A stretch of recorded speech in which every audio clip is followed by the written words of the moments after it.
So hello guys, स्वागत है आप सबका आपके अपने यूट्यूब चैनल होमियो मास्टर पे। मेरा नाम है Sagar Dabi and I am BHMS student.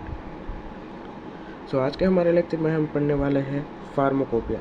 ठीक है, व्हाट इज़ फार्माकोपिया, यही हम आज के लेक्चर में पढ़ने वाले हैं। सो अगर आप मेरे लेक्चर पर फर्स्ट टाइम आए हैं तो हमारे चैनल को लाइक शेयर एंड सब्सक्राइब कीजिए एंड मैं ऐसे ही वीडियोज़ अपने चैनल पर लाते रहता हूँ। सो अगर आपने मेरे अगले वीडियोज़ को नहीं देखा है तो आप वो वीडियोज़ भी मेरे चैनल पर जाकर देख सकते हैं। सो चलिए शुरू करते हैं हमारा आज का वीडियो लेक्चर।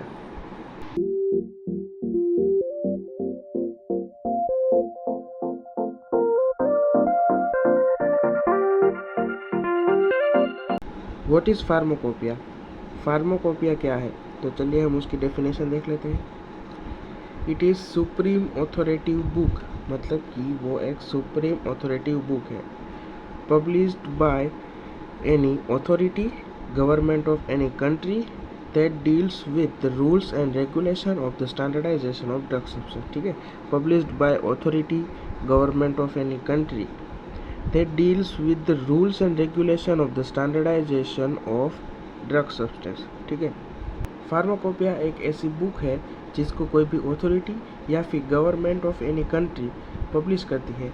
ऐसी सुप्रीम ऑथोरेटिव बुक को हम फार्माकोपिया के नाम से पहचानते हैं। ठीक है, that deals with rules and regulation, मतलब कि वो कुछ ऐसे रूल्स एंड रेगुलेशन है किसके, standardization of the drug substance के, उसके साथ वो डील करती है। ठीक है, उसके बाद है it contains the direction for the collection of drug substance. ठीक है, it contains the direction for collection of drug substance from different sources, there preparation, preservation and standards that determine their strength and purity। ठीक है, इसमें क्या कहा गया है, that contain direction for collection of drug substance from different sources, मतलब कि उसमें कौन कौन से सोर्सेज से ड्रग को कलेक्ट करना है या फिर उसकी प्रिपरेशन, प्रिजर्वेशन, वो सब की उसमें जानकारी दी गई है। एंड स्टैंडर्ड्स, मतलब कि कुछ स्टैंडर्ड्स दिए गए हैं किसके लिए, determine their strength and purity, मतलब कि उसकी स्ट्रेंथ एंड प्योरिटी को डिटरमाइन करने के लिए कुछ स्टैंडर्ड दिए गए हैं।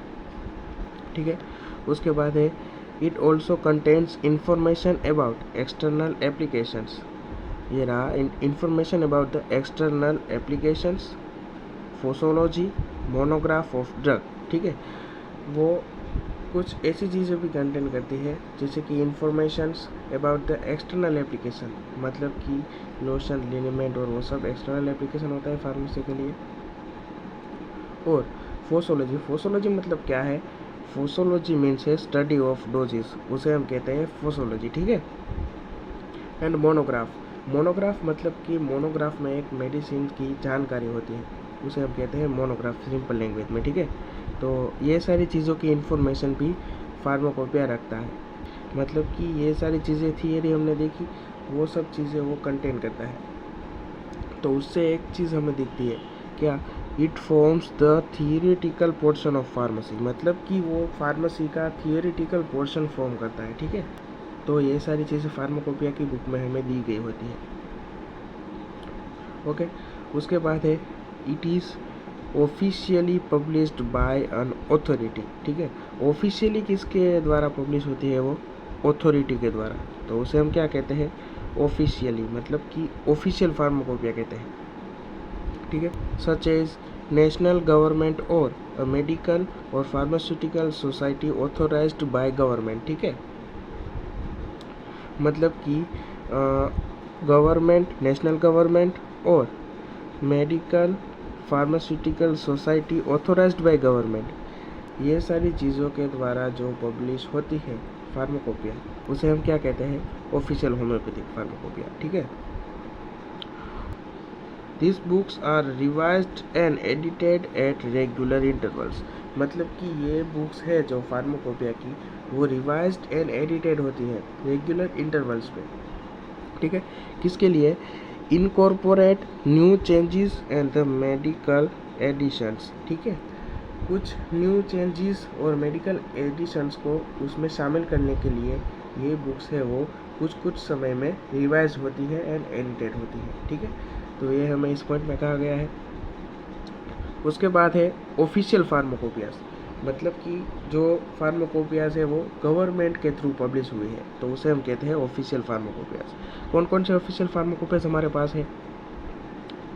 पहला है GHP, ठीक है। पहला यहाँ पे है GHP, मतलब कि जर्मन होम्योपैथिक फार्माकोपिया, ठीक है।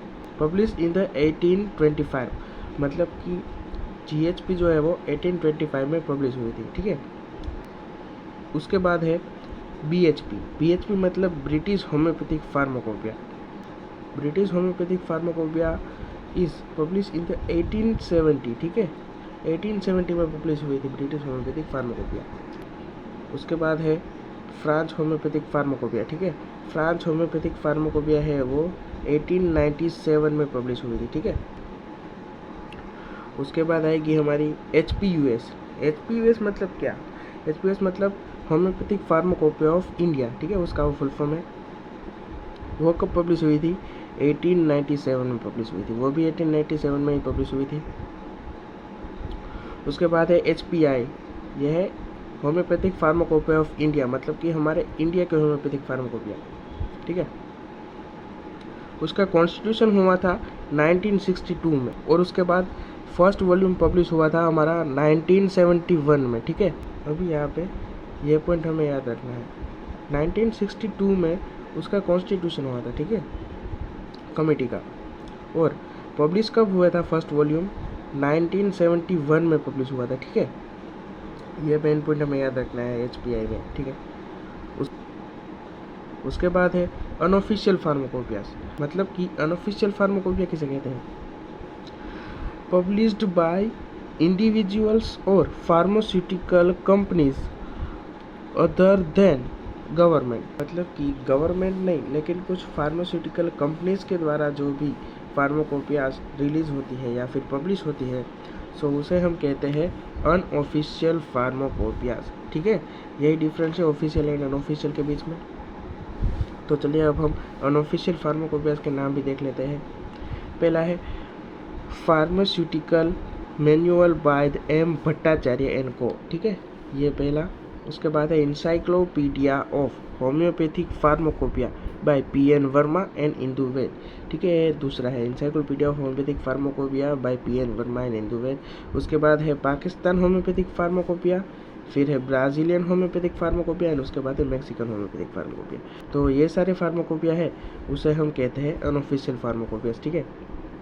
तो यही था हमारे आज के वीडियो लेक्चर में। अगर आपको हमारा वीडियो लेक्चर पसंद आया हो so please like share and subscribe our YouTube channel.